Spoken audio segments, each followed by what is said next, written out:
네, 반갑습니다. 어떻게 잘 쉬셨어요? 네, 전 시간에 이어서 우리 그 4주차 후반부 강의를 시작하도록 하겠습니다.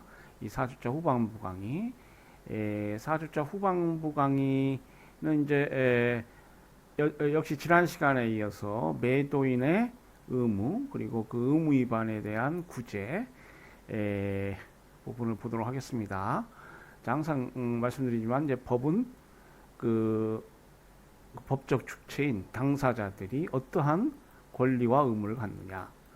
그러니까 매도인의 의무 하면은 매수인의 권리가 되겠죠. 그리고 매수인의 의무 하면 이제 뒤에 나오겠습니다만은 매도인의 권리가 되겠습니다. 그리고 이 권리 의무 관계를 제대로 실천하지 않으면 이제 분쟁이 발생하는 것이고 그에 대한 구제가 필요하고요. 그 분쟁 해결에 관한 또 절차법이 있어야 되고 뭐 그렇게 됩니다. 자, 매도인의 의무 중에 지난 시간에 그 소유권 이전 의무, 물품 인도 의무, 그리고 서류 교부 의무 등등 살펴봤습니다. 근데 이제 물품 인도 관련해서 매도인은 어때요? 매도인은 계약에 적합한 하자 없는 그런 물품을 인도해야 된다. 우리 여러분 민법 시간에는 아마 목적물이란 말을 사용하실 텐데요. 이제 국제거래에서 물품이란 말을 많이 사용해요. 이 목적물은 이제 동산, 부동산을 포함하는 보다 넓은 개념이고요. 이 국제거래에는 부동산 거래를 취급하지 않죠. 그렇기 때문에 이제 동산의 하나고 용어도 물품이라고 한다. 공법에서는 상품이라고 한다. 이렇게 말씀드렸죠. 그러니까 매도인 의무 중에 이제 물품 인도 의무가 있고 이 물품은 계약에 적합해야 돼요. 계약에 적합해야 된다. 그리고 이제 법은 이 물품 인도 의무에 대응해서 매수인에게 물품 검사 및 부적합 통지 의무를 부과하고 있다. 이렇게 말씀드렸죠. 그러니까 매도인과 매수인 사법상 의 원리로서 가장 중요한 것이 신의성실 원칙이고 이 사법상 당사자들은 공법처럼 국가의 관계에 있어서 어떤 큰 구조나 시장, 우리 국제 교역 관련해서 보면은 그 세계 시장의 뭐 형성과 구조에 관한 어떤 공법적 영역이 아니고 양 당사자가 사인 간 계약을 체결하는 그런 관계이기 때문에 양 당사자 간의 신뢰관계가 매우 중요합니다. 신의성실 원칙이 중요하고요. 공법 영역에서는 말씀드린 대로 이 법치주의가 가장 중요한 원칙이 됩니다. 그리고 이 경제의 규제, 국가는 이제 시장에 대한 규제자로서 국내법상 헌법과 법률에 근거해서 시장을 규제해야 되고요. 법치주의. 또 국제적 차원의 국제거래에서는 또 더 나아가서 이 WTO법 같은 어떤 국제법, 통상 관련 국제법을 존중해야 됩니다. 그래서 법치주의가 중요하다 이렇게 말씀드렸죠. 자, 그래서 이 매도인과 매수인 간의 신뢰 관계에서 도출되는 것이 이게 물품 검사입니다. 자, 매도인이 물품을 인도했는데 즉시 검사하고 우리 그 법에는 within a short period as practicable in the circumstances 이렇게 돼 있다고 그랬죠. 자, 여기 원어로 된 부분이 옆에 있어요. 그러니까 아주 공부하기 좋게 돼 있어요. 제가 이렇게 캡처를 해가지고 여러분 강의에 사용하고 있습니다만 뭐 교재에 있으니까 항상 이렇게 참조하실 수 있습니다. within 여기죠. within as short period as is practicable in the contract. 예, in the circumstances 있죠. 상황에. 그러니까 재반 정황. 우리 여러분 판례 공부하시다 보면 재반 정황에 비추어서 뭐 이게 형사법입니다. 판례 많이 나온다. 그래서 이제 재판관들은 법을 그러니까 문자로 된 법을 그 실제 사안에 적용하는 거니까 이러한 재반 정황 이런 것들이 매우 중요해요. 예, 자, 재반 정황에서 실행 가능한 단기간 내 이게 어떤 기간이냐? 보통 당사자 간 합의 또는 관습 및 관행에 따라 정해질 것이지만 그 기준에 비추어서는 이제 그러니까 요구되는 검사 정도는 합리적 수준의 검사고요. 실행 가능한 단기간 내 그 기간 관련해서는 계약 위반 시 매도인이 하는 이행 정지의 통지 시기 이제 법에는 immediately라고 되어 있습니다. 즉시 71조 제3항인데 이행 기전 계약 위반이 있을 때 매도인이 자신의 의무도 이행하지 않겠다. 그 이행 정지를 통지하고 뭐 계약을 해지한다거나 할 수 있어요. 그래서 이제 anticipatory breach, 소위 그 영미법상 이행 기전 계약 위반이란 개념을 72조 3항에 CISG가 도입하고 있는데요. 이 71조 3항을 보면은 그 이행 기전 계약 위반이 있어서 계약을 해제한다거나 하려면은 그러니까 이행 정지를 한다거나 이럴 때 그 통지를 해줘야 됩니다. anticipatory breach가 있을 때 이 통지를 해줘야 돼요. 그리고 그러니까 이행 정지를 하지 않겠다 이렇게 통지를 해줘야 되는데 즉시 이행을 정지하려면 즉시 통지하도록 이렇게 돼 있어요. 이거보다는 좀 더 기간이 좀 더 넓을 것 같습니다. 그러나 굉장히 단기간인 것은 사실인데요. 합리적 기간보다는 엄격하다. 그러니까 합리적 기간보다는 더 짧아요. 그래서 이 물품 검사 의무, 물품을 검사할 의무의 이행은 실행 가능한 단기간 내 이렇게 되어 있습니다. 이 기간도 역시 그 재반 정황, 그러니까 개별적인 거래의 내용과 물품의 성질, 거래 관행, 검사의 장소, 시설 능력, 대행 물품 검사에 소요되는 통상적인 기간, 기타 모든 사정을 고려해서 그 기간이 뭐 7일이다, 뭐 10일이다 이렇게 재판관이 정해야 하겠습니다. 합리적으로 이렇게 정해야 되겠죠.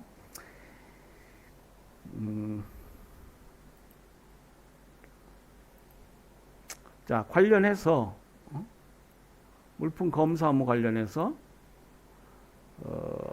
우리 오스트리아 판례인데요. 볼까요? 1999년도 판례입니다. 매도인은 이탈리아인이고 매수인은 오스트리아입니다. 여행용 신발의 매매 계약을 체결했다. 목적물, 물품은 여행용 신발이네요. 매수인의 요구에 따라 매도인은 일부 신발을 스칸디나비아 회사로 바로 인도하였고 일부 송장으로 매수인에게 대금 지급을 구했다. 매수인이 스칸디나비아 회사로 이걸 인도해달라 한 모양이에요. 그러니까 인도하고 자 대금 지급을 구했습니다. 매수인은 물품의 부적합을 주장하면서 두 개의 송장을 지급하지 않았다. 물품에 하자가 있다는 것이죠. 우리 국내법에서는 하자란 말을 많이 쓰는데요. 매도인은 매수인이나 스칸디나비아 수하인이 부적합의 통지를 적시하지 않았다고 주장하면서 대금의 지급을 구하는 소를 제기했다. 물품을 검사하고 그 물품에 하자가 있으면은 적시에 그러니까 물품 검사는 실행 가능한 단기간 내에 이렇게 하고요. 물품의 하자 관련해서도 그 통지 내용과 통지 시기가 있죠. 우리 그 59조 제1항에 보면은 매수인은 물품의 계약적 부적합을 발견하였거나 또는 발견할 수 없었던 때로부터 합리적인 기간 내에 매도인에게 부적합의 내용을 통지해야 한다. 이런 것들이 말씀드린 대로 당사자 간의 신뢰관계가 사법에서는 중요하다는 것이죠. 합리적 기간 내에 통지를 해줘야 돼요. 그리고 신의와 성실 원칙에 의해서 지배된다. 이런 것들이 다 구체화된 것이 이런 조항들이에요. 그래서 우리 민법 제2조의 신의 성실의 원칙을 우리가 제왕조항이라고 그렇게 부르죠. 그리고 이 신의 성실의 원칙은 그 개별적인 규정들을 해석하는 데 있어서 지도 원리가 된다. 아마 민법 시간에 많이 들어보셨을 거예요. 자, 제3자에게 수의 분할 인도하는 경우에는 협약 제38조의 검사기관은 각 분할 인도에 대하여 개별적으로 진행하고 제3자 이 사건에 있어서 스칸디나비아 회사 인도 장소에 물품이 도착한 때로부터 진행한다. 매수인은 중개인으로서 스스로 물품을 검사하거나 제3자로 하여금 검사하게 할 의무가 있다. 협약 제38조 제39조에 의한 검사 및 통지기간에 관하여 살피건대 이러한 비교적 짧은 기간은 구체적 사건은 객관적, 주관적 상황에 따라 변경돼야 한다. 이렇게 돼 있어요. 그래서 그 분할 인도 계약에서는 그러니까 물품 목적물이 가분적이고 그리고 또 당사자들의 합의가 그 일정 시점에서 계속 분할해서 인도하는 그렇게 합의한 계약, 분할 인도 계약. 그러면은 그 각 분할 인도에 대하여 개별적으로 진행한다는 것이죠. 그래서 즉시 실행 가능한 단기간 내냐 이걸 따질 때도 그 개별적인 분할 인도 계약을 기준으로 해서 다퉈야 되고요. 매수인은 중개인으로서 스스로 물품을 검사하거나 제3자로 검사하게 할 의무가 있다. 그래서 이 협약 그럼 기간 내냐 협약 조항이 있는데 이거는 이제 그 여러 재반 정황에 비추어서 꼭 7일이고 꼭 10일이 아니다. 어떤 경우에는 2달이 될 수도 있고 뭐 그럴 수 있다는 것입니다. 지금 제가 촬영을 좀 작은 화면으로 이렇게 하고 있는데 아마 여러분이 그 받으시기에는 뭐 똑같이 큰 화면일 것 같아요. 근데 한번 제가 확인을 일단 해보고 모르니까 일단 크게 하고 좀 진행을 해야 되겠네요. 짧게 이렇게 하면은 좀 보기 저 입장에서는 좋은데 아마 짧게 이렇게 조그맣게 화면을 하든 넓게 하든 아마 똑같을 것 같습니다. 예, 나중에 한번 다 이 부분이 넓게 되는지 확인해 봐야 되겠어요. 네, 일단 걱정되니까 크게 하고 이번 시간까지는 하도록 하겠습니다.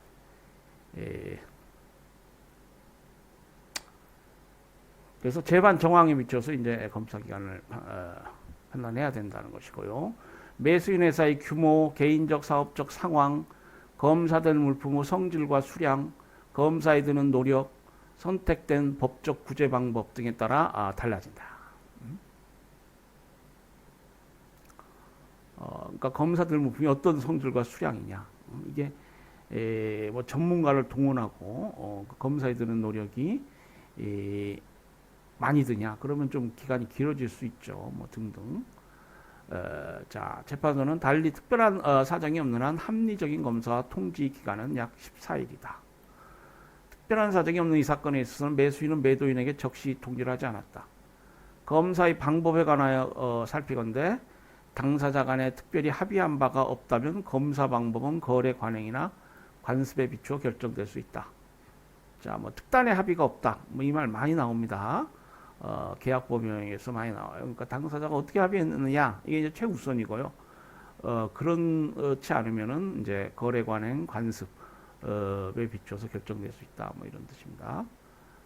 고비용의 검사를 할 필요는 없으나 물품의 성질상 검사하기 어려운 경우에도 철저하고 전문적이며 합당한 노력이 든 검사여야 한다. 대량의 물품을 구매하는 경우에는 매수인은 물품 검사 의무를 다하기 위하여 광의 전문가의 도움을 받아야 한다. 이 사건은 뭐 신발 거래죠. 신발 거래에 관련한 전문가가 있을 것이다. 그리고 부적합의 통지가 적시에 이루어져 올바르게 이루어졌음을 입증할 책임은 입증하리 되겠습니다. 입증할 책임은 매수인에게 있다. 그렇죠? 지금 매수인이 일단 물품은 인도되었다. 이거 매수인이 인정하니까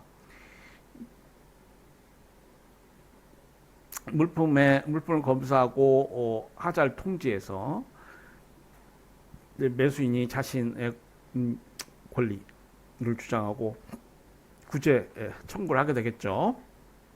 그러려면은 자신의 통지가 적시에 올바르게 이루어졌음을 입증할 책임이 있다.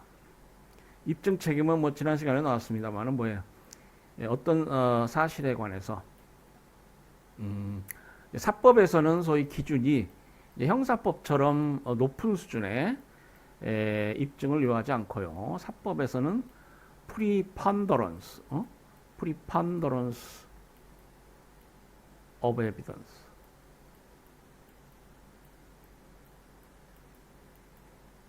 beyond reasonable doubt. 이런 말 들어보셨죠? 그게 형사법상의 입증의 정도입니다. 그러니까 형사법은 물론 이제 양 당사자주의 adversary system이라고 하는 당사자주의적으로 뭐 검사와 피고인이 대등하다 이렇게 하지만은 이게 피고인에게는 매우 중대한 문제이고 의심스러울 때는 피고인의 이익으로라는 말도 있잖아요. 100사람의 범위를 놓치더라도 한 사람의 무관자를 벌할 수 없다. 또한 그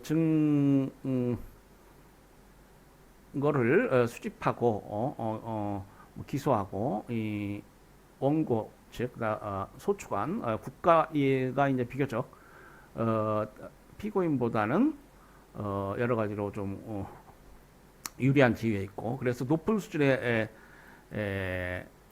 입증을 요합니다. 합리적인 의심을 배제할 정도의 beyond reasonable doubt. 그러니까 이 피고인 관련해서 여러 가지로 우리 뭐 재판관 또 bystander 룰이 있다고 그랬죠. 예. 특히 이제 형법에서의 계약법에서 bystander 룰, 중립적인 reasonable bystander. 어떻게 보면 그게 법관일 수도 있어요. 합리적인로 옆에 있는 사람. 이 사람이 그 상황에 비추어서 이것을 어떻게 보느냐. reasonable bystander. 이게 이제 중요한 건데, 그 기준, 그리고 그러한 사람들이 이제 형량을 하고 판단한다 이렇게 보는데, 형법에서는 그 기준이 beyond reasonable doubt. 그러니까 여러 합리적 가능성을 종합해 봐도 이게 범죄인이 아닐 것이다. 다우트라는 건 뭐겠어요? 이게 그 무고한자일 것이다. 합리적으로 생각해 보면 이자가 무고할 수도 있다. 그러면 이거 유죄로 판단할 수 없다는 거예요. 그러니까 그러한 합리적으로 이자가 죄가 없다는 것을 배척할 수 있을 정도의 상당한 수준의 입증이 필요하다. 이게 이제 형사법 원칙인데 민사법 원칙은 preponderance of evidence. 뭐 숫자로 얘기하면은 51대 50도 된다 이 말이에요. 누구나 우세하면 된다. beyond reasonable doubt는 한 80%, 90% 정도, 뭐 70%, 80%, 예, 한 그 정도 상당히 높은 수준의 이자가 유죄일 것이다. 이걸 입증해야 된다는 것입니다. 이제 사법 영역에서는 원고와 피고가 이제 보다 더 대등한 당사자이기 때문에 우월한 증명을 한 사람이 승소한다는 것이죠. 자, 그 입증 책임이라는 개념은 뭐 형사법에서도 사용할 수 있겠습니다만 특히 이제 중요한 것은 민사법 영역인데요, 상사법 영역. 그러니까 그 요건 사실이 있습니다. 그것을 입증해야 될 책임이 있는 자가 누구다 이렇게 정하고 그것이 증명되지 않으면 입증되지 않으면 그로 인한 불이익을 그 자에게 부과할 때 바로 그 자가 입증 책임을 부담하는 자라는 것입니다. burden of proof라고 그러죠. burden of proof. 그래서 영미법상으로는 뭐 여러 가지 개념들이 있어요. 이와 유사한 여러 가지 개념들이 있는데 이제 입증 책임이 가장 대표적인 것이다. 이렇게 말씀드릴 수 있고요.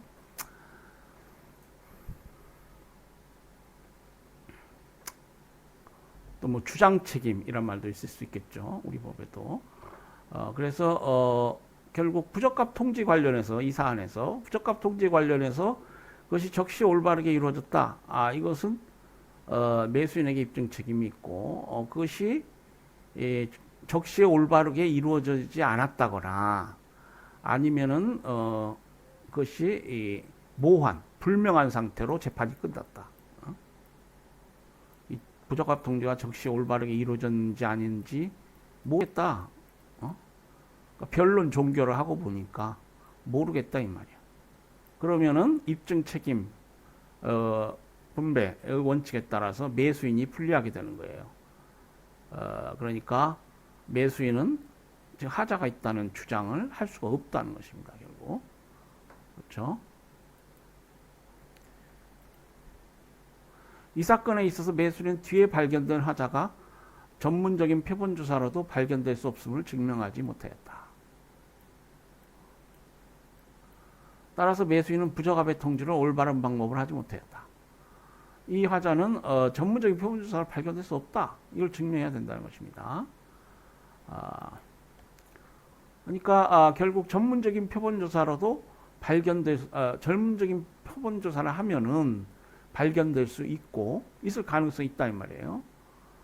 그러니까 이게 확실하게 전문적인 표본 조사로 발견될 수 없다거나 또 전문적인 표본 조사가 있으면 발견될 수 있다거나 이게 아니고요. 결국 뭐 불명하게 끝난 거예요. 전문적인 표본 조사로도 발견될 수 없다. 이걸 증명하지 못했다. 그러면은 이제 매수인은 입증 책임을 져야 되고요. 따라서 자신의 권리 주장을 못한다는 것이죠. 그렇게 되면은 결국 그 물품 검사 의무, 하자 통지 의무를 다할 것을 전제로 해서 여러 구제 수단이 인정이 되는데요. 그 구제를 주장할 수 없게 됩니다. 그렇죠? 협약 제45조에 규정된 구제를 받을 수 없다는 것이죠.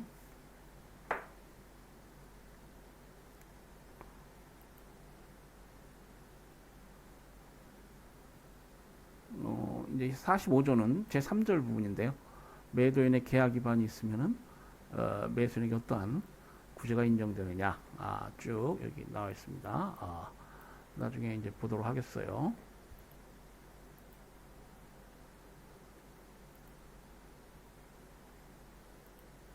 자, 물품 검사 의무, 하자 부적합, 계약 부적합 통지 의무 관련해서 독일 판례를 보도록 하겠습니다. 1996년도 판례인데요. 이 판례는 이제 매도인이 프랑스 상인이고요. 매수인이 독일 상인입니다.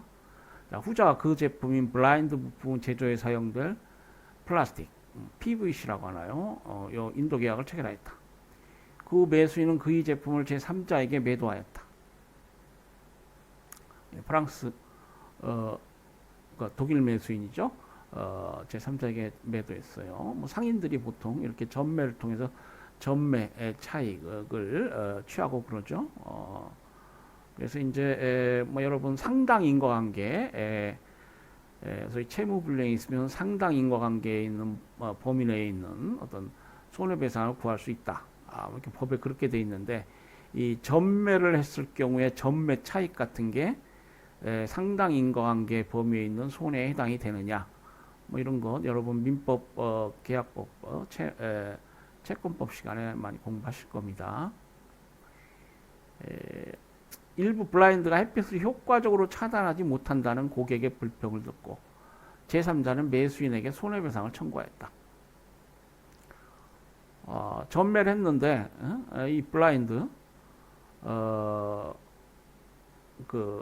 그러니까 소위 쉐이드, 뭐 그늘을 만드는 블라인드, 미국 사람들은 쉐이드라고도 가끔 하는데요.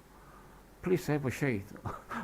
어느 레스토랑에 갔든지 Please let me have a shade 그러더라고요. 좀 이렇게 가려달라고, 블라인드를 쳐달라고 이런 뜻입니다.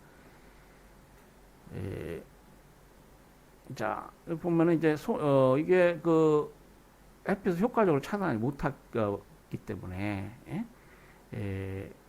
블라인드가 이제 하자가 있는 것이죠. 이렇게 주장을 한 것 같습니다. 그 결과 매수인은 PVC 대금 일부만 지급하였다. 매도인은 대금 전액의 지급을 구하는 소를 제기하였고 매수인은 부적합으로 인한 손해로 상계를 추적하였다.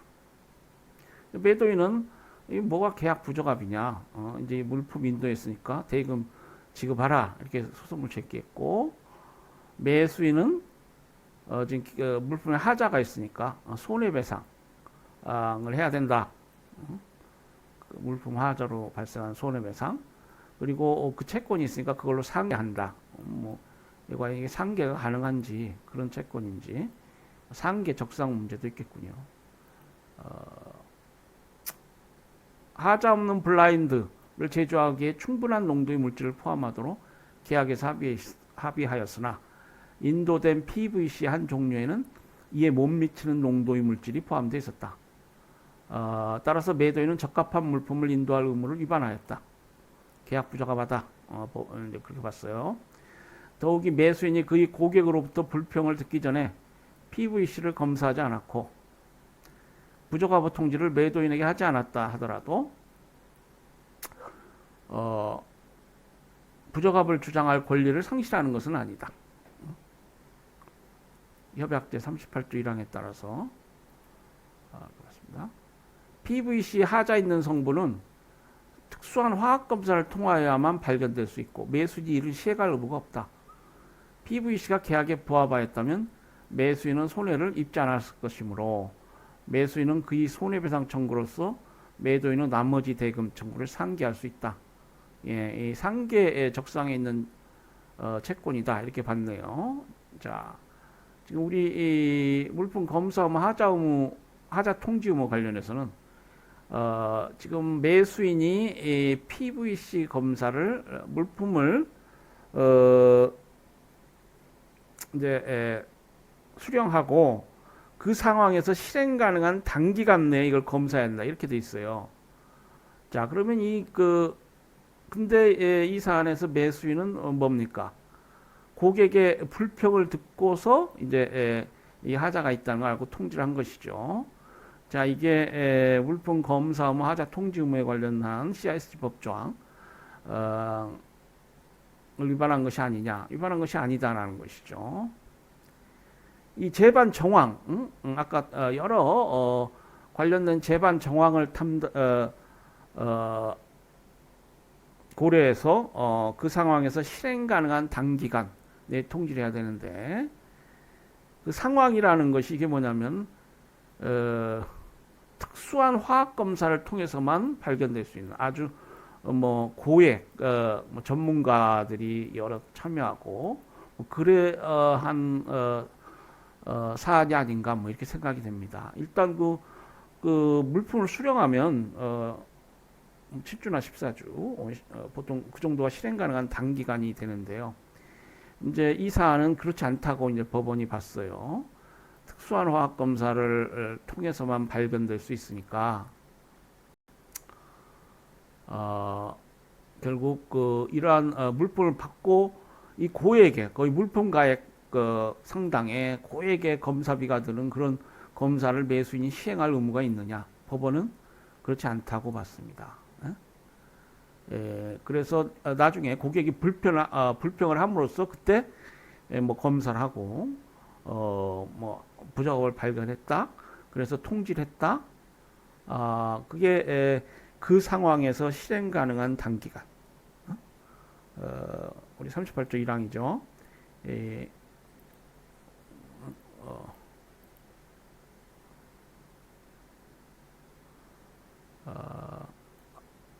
지난 시간에 나왔죠. 매수인은 그 상황에서 실행 가능한 단기간.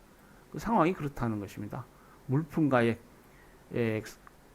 거의 버금가는 고액의 검사 비용, 바로 모든 경우에 그것을 검사하고 하자 통지하는 것은 불합리한 것이죠. 그렇게 볼 수 없다는 것입니다. 법원 판단이요. 그래서 이제 결국 그 구제를 받을 수 있게 되겠죠. 자신의 권리를 주장할 수 있습니다. 손해배상 청구도 할 수 있고요. 예, 손해배상 청구를 할 수 있으면 뭐 상기할 수도 있다 이렇게 봤어요. 자, 스위스 법원의 사례입니다. 1998년도 사례인데요. 이 사안은 이제 매도인이 스위스 상인이고 매수인이 이탈리아 상인이에요. 가나산 카카오 열매의 매매 계약을 체결했다. 계약에는 매도인이 가나로부터 이탈리아까지 물품의 해상 운송을 주선하기로 하는 인코텀 CIF 조항이 들어있었다. 자, CIF 조항에 따라서 물품 매매 거래를 하자 이렇게 계약을 체결한 모양이에요. CIF는 이제 코스트 인슈런스 프레이트라고 해서 매수인에게 유리한 제도 그 조건입니다. 그러니까 보험, 뭐 운임, 운송 비용 이런 것들을 다 그 비용을 매도인이 부담한다는 그런 조건이에요. 가장 많이 사용되는 정형거래 조건입니다. 대금은 독립된 검사 당국의 당사자가 합의한 물품의 품질을 증명하는 증명서와 함께 은행에 제시되면 지급되는 취소 불가능한 신용장으로 지급하기로 하였다. 그러니까 신용장 개설해서 거래하자. 그러니까 대금 지급에 관해서 신용장을 개설하자.